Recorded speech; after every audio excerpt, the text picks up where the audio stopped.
Today's video is a special video because it's my first video back since being sick and having an eye infection. So now I can actually put on makeup, you guys. It felt good. And we're gonna start off this time with a speed reviews where I go over a bunch of products that I've been testing and telling you my thoughts on them. So I think we have how many products? 28 products that I am ready to tell you guys my final review on. Let's just go ahead and get into it, starting off with face primers.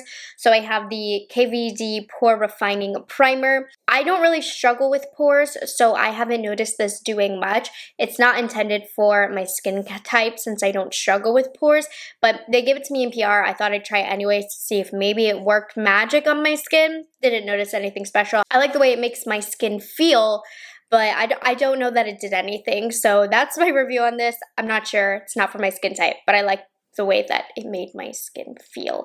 And it kind of felt like it would have done something if I needed it to. So yeah, if you've tried this, let me know in the comments down below. The next product that I have is unfortunately a fail. This is from Kosas. This is the Glow IV Vitamin Infused Skin Enhancer. I've been using the shade Illuminate. Unfortunately, this is just too glittery on me. Now, it's very impactful. I feel like when you mix it in with foundation or put it all over underneath, it will make the foundation that you put on top more glowy. However, I just hate the way this looks on bare skin, and I do think it is too glittery. Now, when I put a foundation over top, I don't really notice any glitters coming through.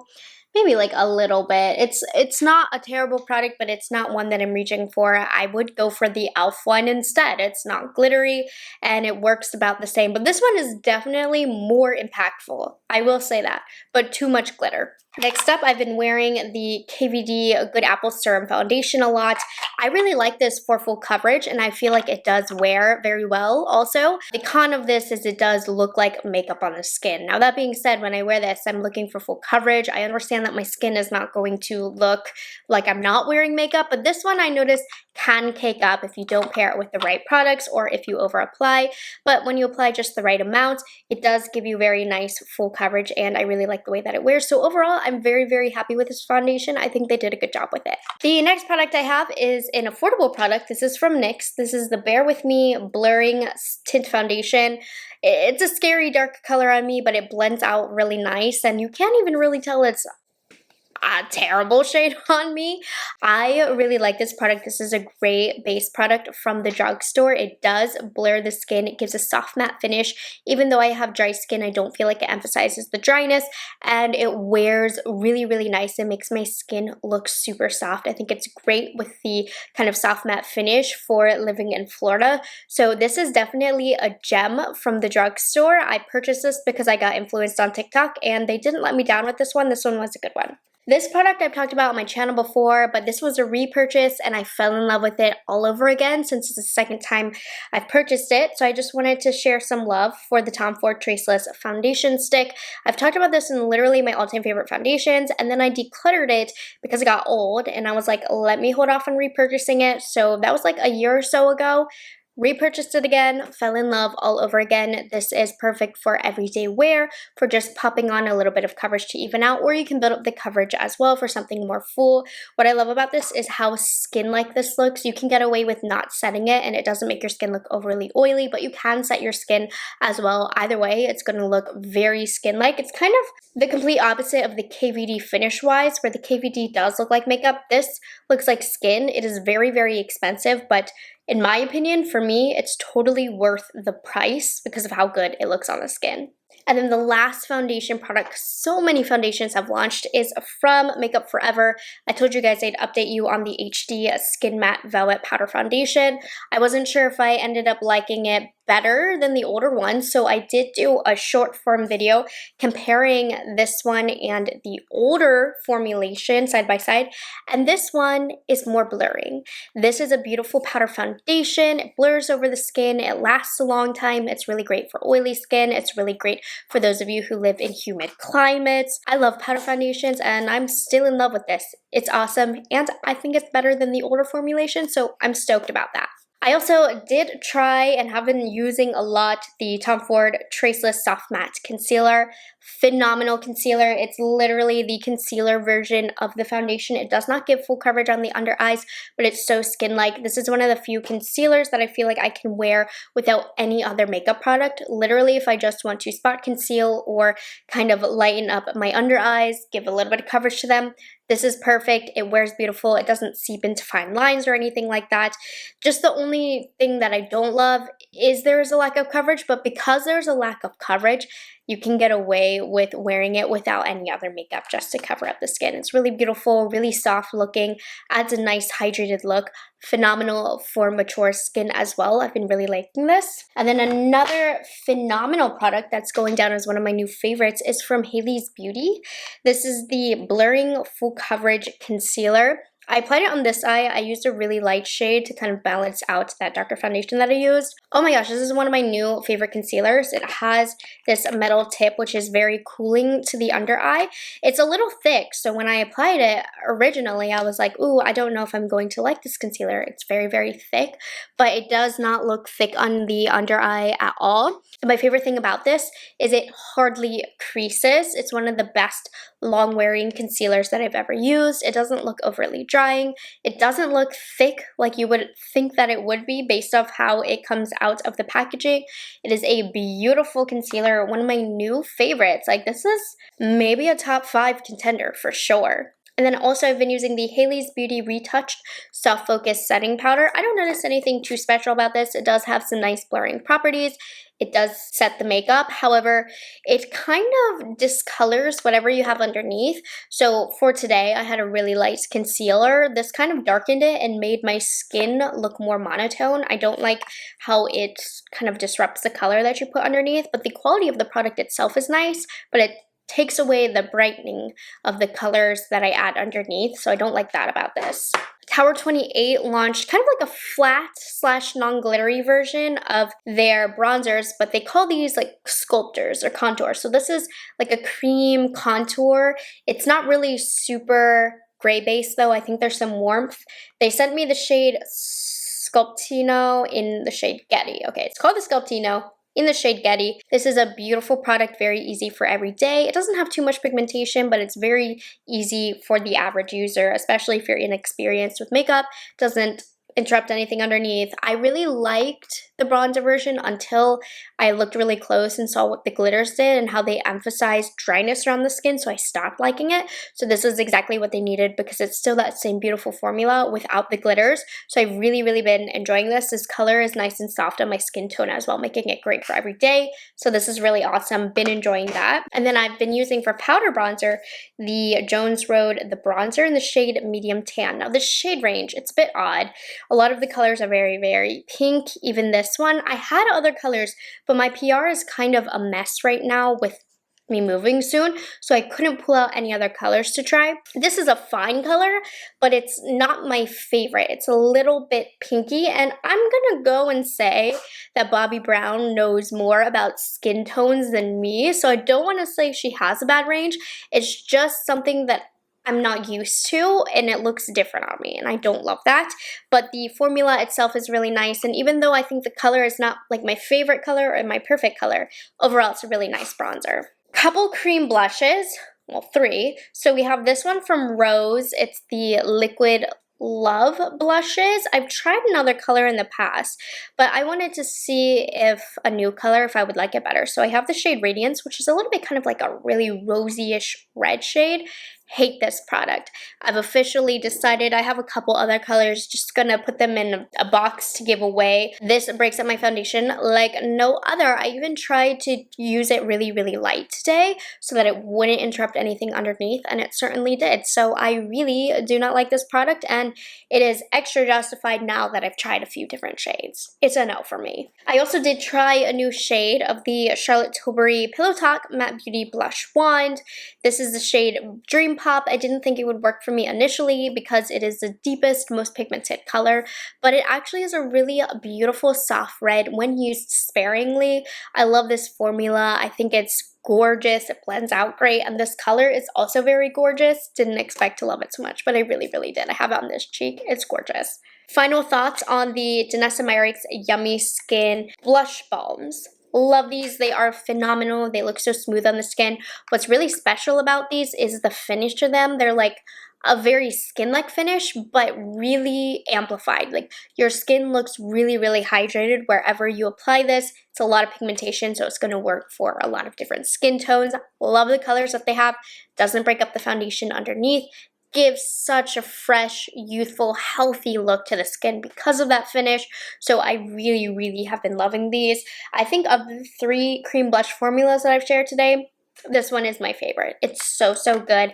It has such a unique look to the skin. It's a very special cream blush formula. And then also, this launched a month ago, over a month ago, all of the ColourPop Heart Blushes. They launched a bunch of new shades. I love this formula. The shades I've been loving. Woo Me is the shade I have over top, kind of this soft red. And then I also really like Hot to Touch, which is kind of a brighter pink right here.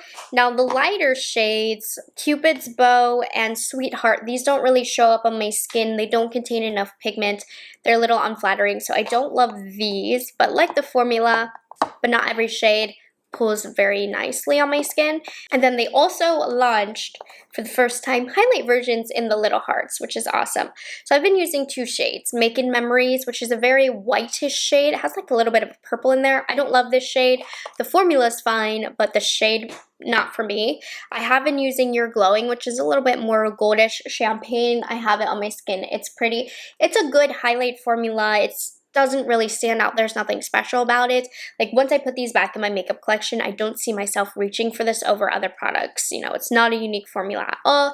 I think in some ways it feels a little drying on the skin as well, but it gets the job done. This is the only powder highlight I've had in my drawer for the last few weeks, so I've been using this a ton, but nothing special, but they get the job done. Moving on to eyes, because we're already done with the face products. I have a couple eyebrow gels. So the first one is from Milani. This is a new Stay Put Liquid Brow Wax. I have it on this brow. I'm not a fan of this. I don't find that it holds my brows up. I was hopeful, but my brows continue to stay soft and they fall down. I do have quite unruly brows that don't want to listen to brow gels, so I'm very, very picky. But you'll see I have a different eyebrow gel on this eyebrow, and it's just more voluminized. You know, it's where I put it, whereas this one I have to keep going on about it, and you can see it leaves a little bit of a white cast that I have to brush out. So I don't like that. But I do like this from an indie brand called Espresso. This is the clear eyebrow fixing gel. And I originally tried this in a testing new makeup and I wasn't too sure and I said I would update you. Here's the update. I love it. Now it takes a while to set down, so that's why I wasn't sure about it. But after it sets down, the brows don't go anywhere. So it's still not an all-time favorite eyebrow gel, because it does need some setting time, but it is a really beautiful product that does make my brows stand out. So if you are looking to support an indie brand and you're looking for a new eyebrow gel, I do really like this one from Espresso. Now I know I have a bunch of crazy colors on my face that don't necessarily match, but you know, I have to do the demos. So this is what I have on my eyelid from e.l.f. I've had this in my speed reviews drawer for a while. I like never had the opportunity to reach for it until today. Well, I've been wearing it, but I finally have my thoughts on this e.l.f.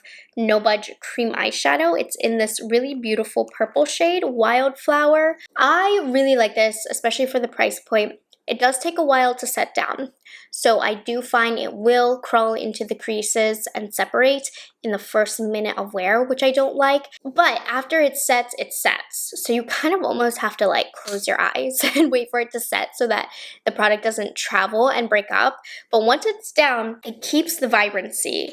It looks really nice. It's very, very easy to apply. So even though there is a little bit of a compromise with the application, I think for the price point, it definitely got the job done. It really doesn't budge. It's a beautiful shade. It has great, great pigment, but application isn't the easiest because it will kind of dry out the eyelids and look creasy. But if you can stay like this, you'll most likely be okay. And this color is stunning. This color alone makes it worth it because of how unique and pretty it is. I have one of the glitters on my eyelid from LA Girl. I picked up these LA Girl Dream Glitter iridescent liquid eyeshadows a while ago from Ulta, and I've been wearing them a lot recently. So this weekend I went to a concert and I put down green eyeshadow, and then I put the shade Cha-Ching all over my eyelid. So pretty. And then right now I have the shade Iridescent Dream over top of that e.l.f. shadow. So these are a really nice liquid glitter option from the drugstore. They don't crease, they feel really soft on the eyelid, they don't crack or anything like that. They're pretty thin, so you don't get the most glittery look to the eyelid, and you definitely can't put these on alone. You definitely are going to want a shadow underneath because these don't really have much of a pigmented base. It's more about the finish over the eyelid. So that's kind of a con in that it doesn't have much impact, or it looks pretty patchy if you don't have anything underneath. But if you have a proper eyeshadow underneath, it's a really lightweight glimmery shade, not the glitteriest, but it still reflects the light. Looks really nice, doesn't crease, stays put, doesn't fall all over the face. So it's not the most glittery product, but it still is very, very beautiful and very nice quality. So I think this is definitely a hit from the drugstore. Now, what is not a hit from the drugstore are these from Pixi Beauty. These are the Eye Lift Max liquid eyeshadows. These are terrible. They lack pigment. Honestly, they lack shine. They're quite dull for being a liquid shadow, if you ask me. And they really just look so drying on the eyelid. Ugh, if you have mature lids, you really are not going to like these. I don't even have mature lids, and I feel like these make my lids look really dry, really wrinkly, very unflattering. So these are definitely something you probably don't want to purchase. I don't recommend that. Then the last product I have for eyes is a mascara. This is nothing new or exciting, but it was new to me. This is the Tarte Lights Camera Lashes Mascara. I think it does a decent job. I'm not really working with much lash-wise, but I have a little bit of length. It feels pretty soft, not too heavy.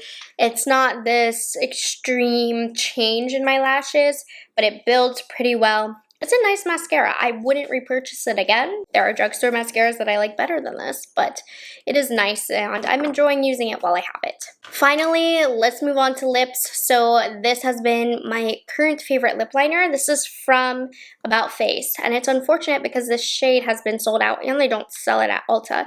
This is the Matte Fix Lip Pencil in the shade Smoking Room. This is the perfect contour shade. It's a little bit more brown, which makes it great for contour, but it is quite close to my natural lip color. So this is perfect with just a lip gloss to make my lips look more plump. It has a very smooth application. Not like the longest lasting lip liner I've ever used, but good enough, easy application. The perfect color. I definitely recommend this shade when it comes back into stock. It's so good. So, been loving this. And then One Size came out with some new lip products in the last few weeks. So we have the Lip Snatcher Lip Filler Pencil. These are okay. I would say I prefer the About Face formula, but I like these because they are a wooden pencil.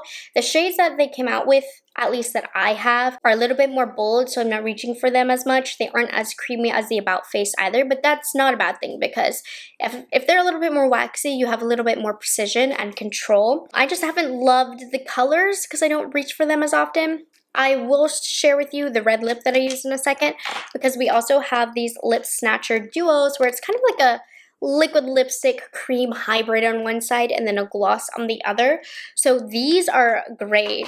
I went to an event a few weeks ago and I wore the red lip liner and then this red duo right here. My lips lasted all night. I did not need to touch up. It wore off kind of very pretty. So these are great for super long wear. This I thought felt a little drying at first, but once I put the gloss on top, it felt really nice and comfortable. The gloss is like a little sticky, but it still is nice. So I love this shade Joellapus. It's a little bit more natural, but the red, really, if you're looking for a good red, love this. I haven't worn the shade Open Wide as much because I just don't wear this lip color as much, but I'm wearing the lip gloss right now. The lip gloss on this one, really pretty. I have the About Face lip liner on and then just this gloss. Very pretty. And then Tower 28, I'm missing one color. I don't know, must be swimming in a purse somewhere. But Tower 28 launched these tinted lip balms. These are beautiful, great for every day, perfect for summer, perfect for just throwing it in your purse. There's a couple lighter shades which won't last as long, but the deeper shades in here, like Drink, will kind of somewhat stain the lips and do have long-lasting powers. But this is really like a really pretty lipstick slash lip balm hybrid. Not overly pigmented, but the darker the color, the more pigment it has. Looks really soft and hydrating on the lips. Feels extremely comfortable. Feels very lightweight. It's not thick at all. It's nice and thin. Just kind of meshes in with your lips because it's that lip balm hybrid. Love these. Been using these all of the time. Then a couple lip gloss products and we'll be out of here. I have this ColourPop lip gloss from their Winx Club collaboration. This is a shade Bloom. It is such a pretty, like, soft pink glimmery lip gloss. It does not last a long time, so I do have to keep reapplying when I wear this, but I think the color is really pretty. You know, nothing special about it stood out to me. If it wasn't sent to me in PR, I definitely would not have purchased it, but it's been nice. I like it. And then lastly, this is such a hit for me. This is the Lawless Forget the Filler lip plumping line smoothing gloss. It's a bit thick, it's a bit sticky, my hair sticks to it. That's somewhat of a turn off, but it looks so nice and plump and juicy on my lips. It smooths right over the lines. That's why they call it the Forget the Filler lip plumping line smoothing gloss. It literally does that. So there's a give and take here, but I think it's worth it. I think this looks really pretty with a very natural lip liner on, and it gives such a nice gloss. I love the shape of the applicator here. It fits along the lips perfectly. This is such a nice product. I will pop this on when I'm not wearing anything just to give a little plump to the lips. Love it. So there we have it, you guys. Those are all of the products I have to review for today's speed reviews. Love a lot of these, don't love all of them, and hopefully I gave you some good final thoughts on these. I love these videos. I take a lot of pride in them. I'm constantly working on these videos. Have a whole drawer full of products that I am reminding myself to go back to these products so I can put them into speed reviews. So I hope you guys found this helpful, liked this video, and subscribe to my channel. I'm like out of the loop. I'm like, what do I say in the end? I'm out of practice. But anyways, yeah. I'll catch you guys in tomorrow's video. Bye guys, have a good one.